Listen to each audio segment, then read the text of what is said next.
Yes, she's an author on healing from domestic, financial, and emotional abuse. No other than Miss Amanda J. Scott.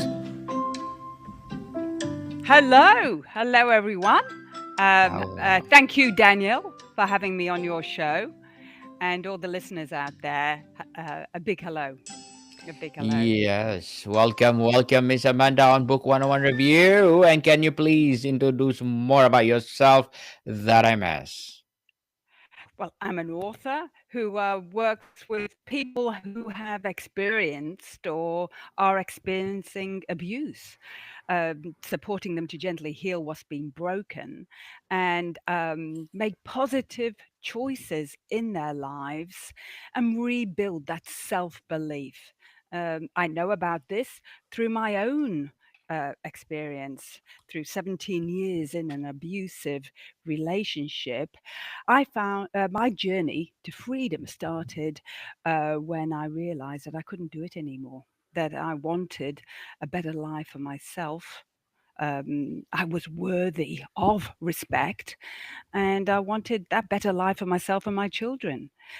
And I uh, captured my book, my journey to free myself, finding my way back to me, because I wanted to share my story because I believe we all deserve the opportunity to heal and move on from an abusive relationship. Miss Amanda J. Mm. Scott, thank you so much for sharing your knowledge and wisdom to the world. And today, let's talk about your book, Finding My Way Back to Me. The title Finding My Way Back to Me is so Mm. powerful. Can you describe what that me was like before the marriage and when you first realized that you had lost touch with her? Well, I experienced domestic and abuse in a marriage for 17 years, as I said. But yet, for the longest time, I didn't realize that what I was living with was abuse, because abuse takes on many forms, and it's not always, it's always, it can be hidden, whether it's emotional, physical. Um, Financial or sexual abuse. It creates that feeling of shame in the abused that keep them stuck. So nobody wants to feel unloved or uncared for. And so what happens is we make excuses for our partner's behavior rather than accept the truth that we are being abused. And so really when I look back, it seems unreal that I would have actually accepted my day-to-day reality back then. And I ask myself, why would I tolerate what I know now to be emotional and financial abuse? And I think the short answer to that is that abuse took control over my world. I no longer had a reference point to be treated with dignity and respect. It had become my new normal. So, it was a normal to be yelled at, normal to be told I was stupid, normal to be and not to make decisions for myself. Um, but yet, the deeper answer to that, why I tolerated it, was because I had grown to believe that I deserved to be treated that way. You see, in my case, abuse grew slowly. And what started out as one incident of disrespect became two and three until eventually it became the way I lived. I mean, I was told I was stupid, and it didn't take long before I believed that.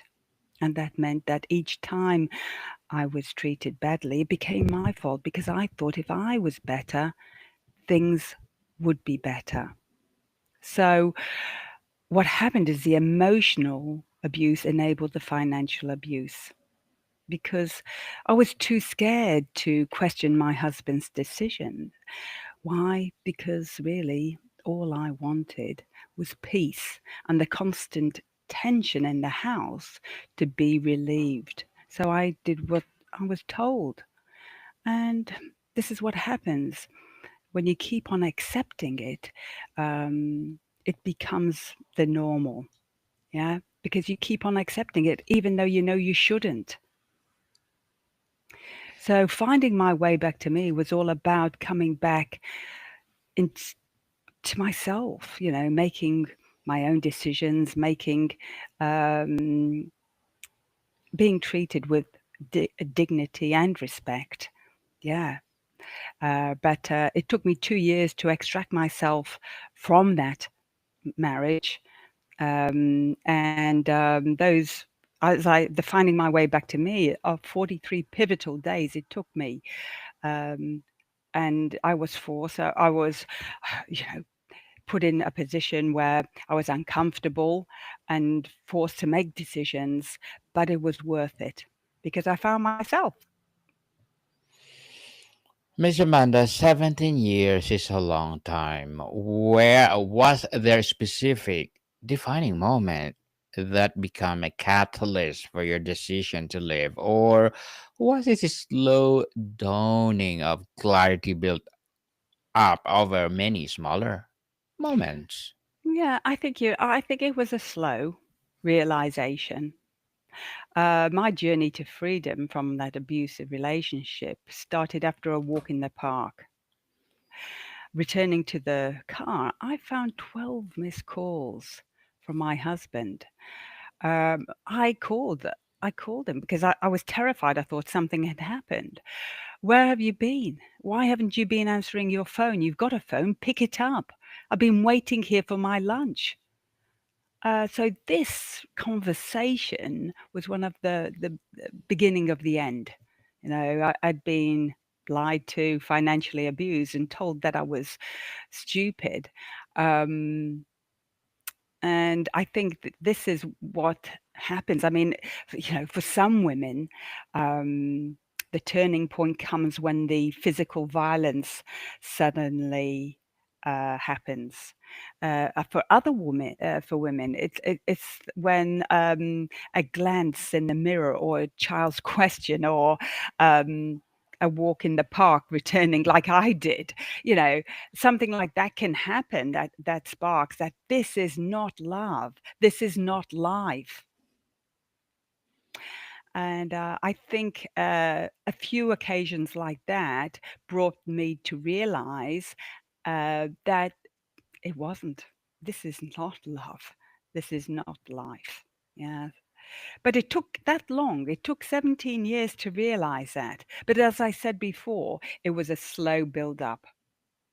And the emotional and financial abuse um, are the hardest ones to name and heal, because these are the invisible ones. These are the ones that we deny, the ones that we hide, the ones that we keep it silent for years and years, like I did. So it the turning point only comes when you actually acknowledge it and you admit it, that this is not normal, this is not life. Yeah, but sometimes that's hard to face. The truth is hard to face when you're actually living in it. It might be easy for someone on the outside, yeah, but when you're living in it, it's one of the hardest truths to face. Yeah. What was the hardest myth or narrative you had to dismantle? Either one you told yourself or one society tell us about living an abusive relationship? Yes, I think we often fear judgment, and we're letting the family down.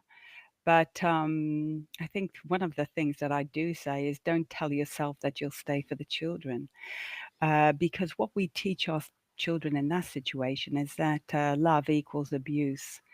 And one of my primary motivations for leaving the marriage was to teach my children the importance of self respect.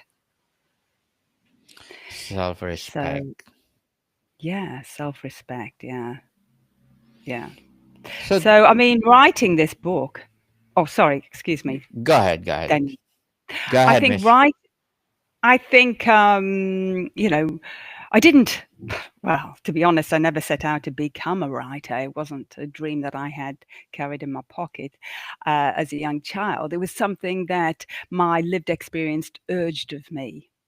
After everything I'd done and been through, I thought, well, I kept asking myself, what good was it if I didn't share it, what I'd learned, so that I could help other people down that same path and not make those mistakes.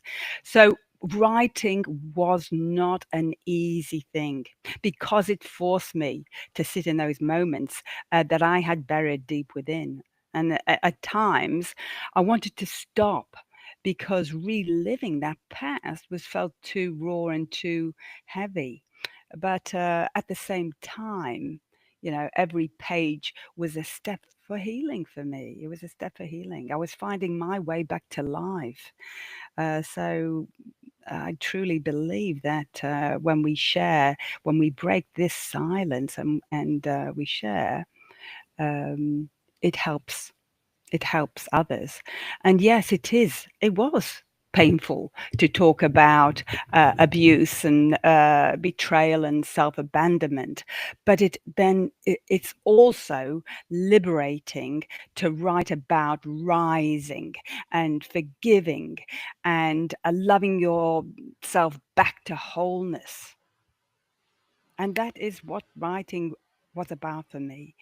And I wanted to show it because uh, no matter how far you've drifted from yourself, because I lost myself completely. It's never too late to come home. It's never too late to come home. And I think the truth is, you don't have to have anybody else's permission to call it abuse. If it feels wrong, if you feel small, afraid, trapped, silenced, or constantly questioning your worth, that is enough. And you don't have to wait for it to get worse. Your feelings are valid and your pain is real. And it's about once you acknowledge it, that is what opens the door to freedom.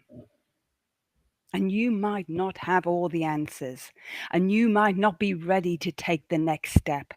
But by simply admitting it, it cracks open that door to to freedom and for you to move on to a new life, one that is full of respect, kindness, and love. And that's what I wanted to share um, with my story. And sharing, That and thank you for sharing your story to the world, Miss Amanda. Thank you, yeah, thank you.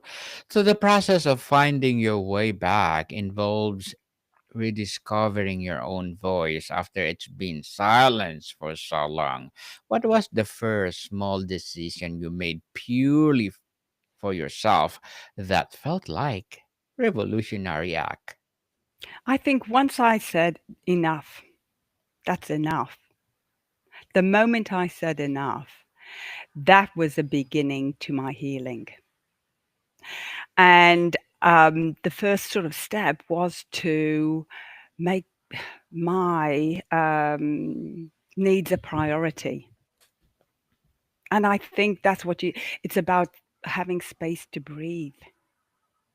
And sometimes that can feel foreign. And for some people, it's like, oh, I'm being selfish, but it's not. It was sacred. And for me, I found that space to breathe in nature at the park. And here I was amongst, the birds, the trees, the stillness, and away from the chaos in my life. And I think that's really important to have that time to yourself and make your needs a priority because that's self care. And also, I knew that there were people around. I had support. There are safe people and places around that's to go to help you through that process. And that's important. I think self-care, because healing doesn't happen all at once. It's not a single decision. It's a daily commitment. But each time you choose yourself, whether when you speak up, even though your voice may be trembling inside, when you rest, when you cry, when you go for a walk in the park, instead of returning and walking back into the chaos, you are reclaiming pieces of yourself. And that is the beginning of finding your way back to yourself, of healing. Yeah. So it is important to start to look after yourself. Yeah. To treat yourself the way, with respect and kindness, the way that you want to be treated. I think that's important. So those were the steps I took. And it can be as simple as going to the park, spending a little bit of time for yourself to process your emotions. And yeah. And So, Miss Amanda, as an author, yeah. what are your short-term and long-term goals? My short term and long time is really, I do what I do because, uh, when um, I knew the journey that I took, I knew I couldn't keep it to myself. So every woman deserves to feel comfortable in her own skin, to trust her own voice, and um, to feel like, she's living her own life, not one shaped by fear, um, and control and survival. So the work I do is to help women, um, that they're not alone, and that their stories matter, and that no matter how far they've drifted from themselves, it's never too late to come home. So it's about getting the message out, um, and abuse, it's not always loud, and it's not always it doesn't always show up as bruises. And it's sometimes, as I said before, the quiet, the silence, the control, the manipulation, the constant walking on eggshells, that is damaging. It really is harmful. It's the most devastating kinds of harm. And the deepest wounds can be those invisible ones, because I was emotionally and financially abused, but you won't see any marks or scars on my skin. They were etched in my self-worth. And I think it's really important, and I'm moving forward, helping women find their self-belief, and self-worth, which is very important, and not to lose themselves in a marriage or in a relationship or in a partnership. Yeah, because they're not living you're actually living somebody else's life, not your own. And it's about the situation I was in had nothing to do with my behavior, what I did or what I didn't do. It was simply because my husband was a deeply insecure man that needed absolute control. And because of my lack of self-worth, I chose to accept it rather than question that. So I think self-belief and self-worth is the start to changing everything in your world. It's easy to start blaming other people, but it's not until we know that we believe that we are worthy of kindness and love and that we will not accept the abuse any longer, that things can actually start to change. Hmm. Good luck to your goals, Miss Amanda, and looking forward for more success. And Thank you. what will be your piece of advice for those people out there who want to be an author like you? I think it's about getting out and helping people through, if you've had an experience like that, is getting your, because I think people who are already going through abuse at the moment, they need somebody to stand by their side to help them, get through what you've been through. Like what I've been through is I'm there to help anyone, and if anybody wants to email me or has a question, I am there. The support is there to help people get through this, because it's one of the hardest things to face, is and one of the hardest things for a woman to face is to get through an abusive relationship and out of it. So I'm here to support anybody that maybe has a friend or themselves that needs that bit of support, that little bit of advice. I'm always here to help.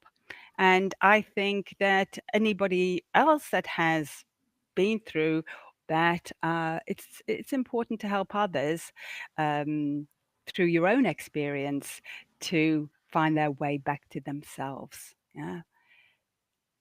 Hmm. Well, thank you for that advice, Miss Amanda. And can you please recommend a book or books that influence you, Johnny? Well, I think I've got just two off my hand that I can think of, and it's Think and Grow Rich by Napoleon Hill. I'm not sure whether you've read that one, but this inspired me because it said to me that anything is possible. And I had that burning desire. And he talks about burning desires that make things happen, that's a purpose. And I had a burning desire for freedom. I just wanted to be free. I wanted to be able to make my own decisions and my own choices in life. And I wanted to be financially independent. So I knew I had that desire. How I was going to get there, I had no idea. And that's why I say, don't worry about the steps, don't worry about that. You don't have to figure it all out. Just have that burning desire to want to be yourself, to want to be free to be you, to make your own decisions and choices in life. Yeah. To And be that yourself. book was very good for that. And also, I love Louise Hay.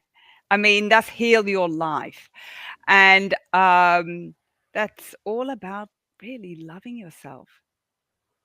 And it's about, when you have that freedom, it's about loving yourself the way you want to be loved. Give yourself that love, that kindness, that care, that attention, that ease, that tenderness. That is important, because our physical illness is normally, it stems from the emotional stress that we have. And I mean, really, uh, a healthy relationship is a place of safety, of love, of respect, of mutual growth.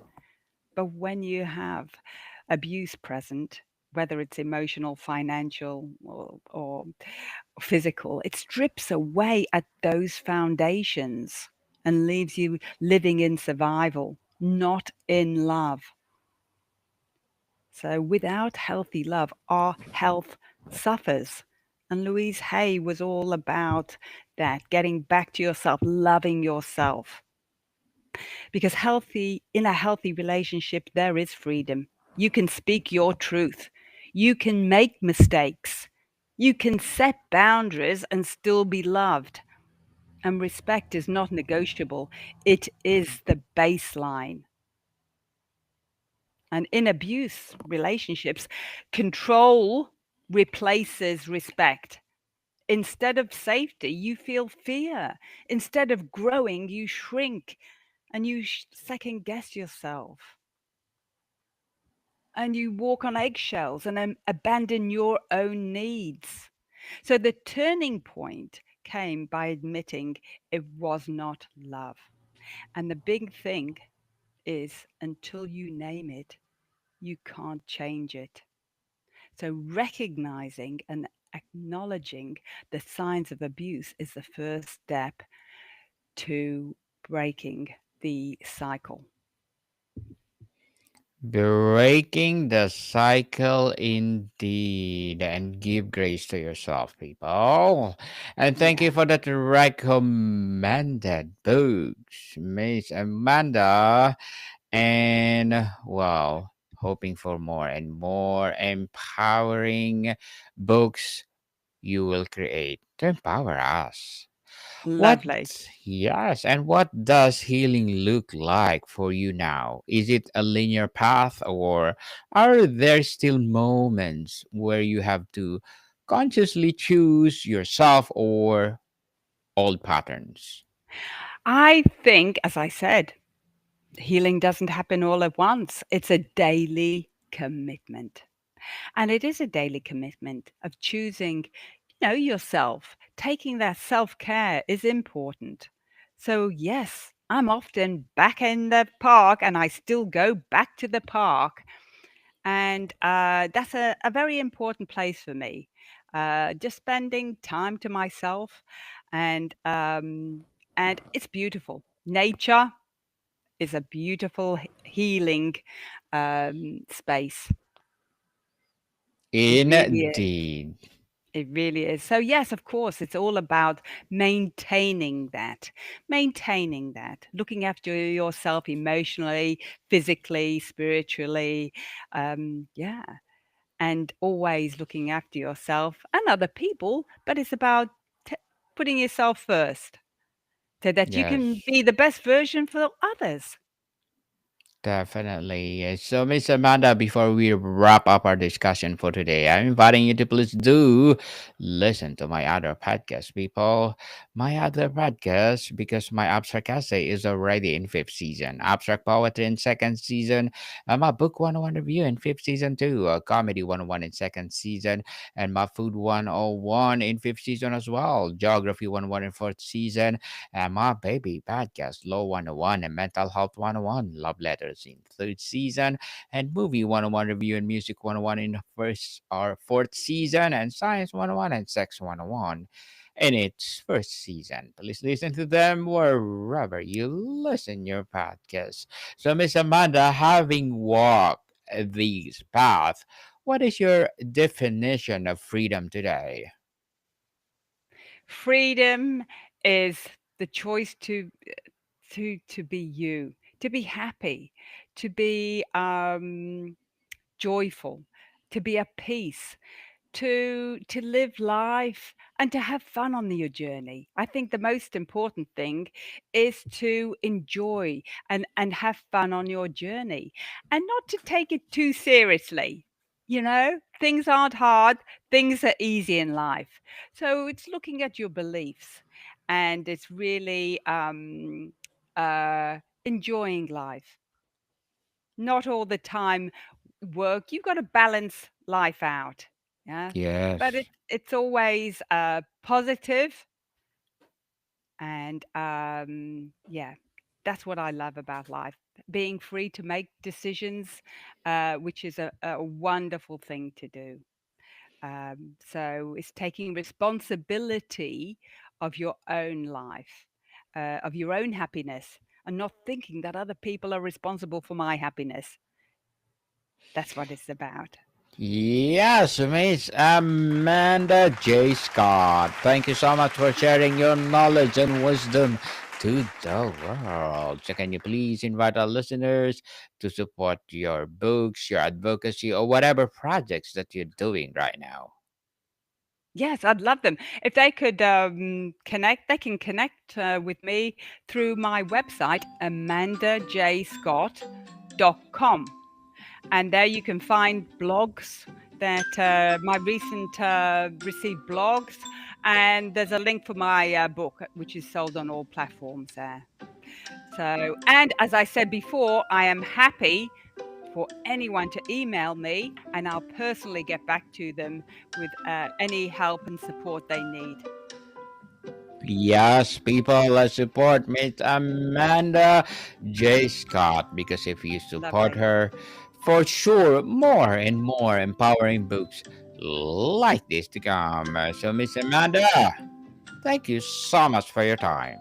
And thank you for having me on your beautiful show, Book 101. And thank you to out there to all the listeners. Have a fabulous day. Yes, and let's support people, Miss Amanda. Thank you so much. More to come, people. See you soon.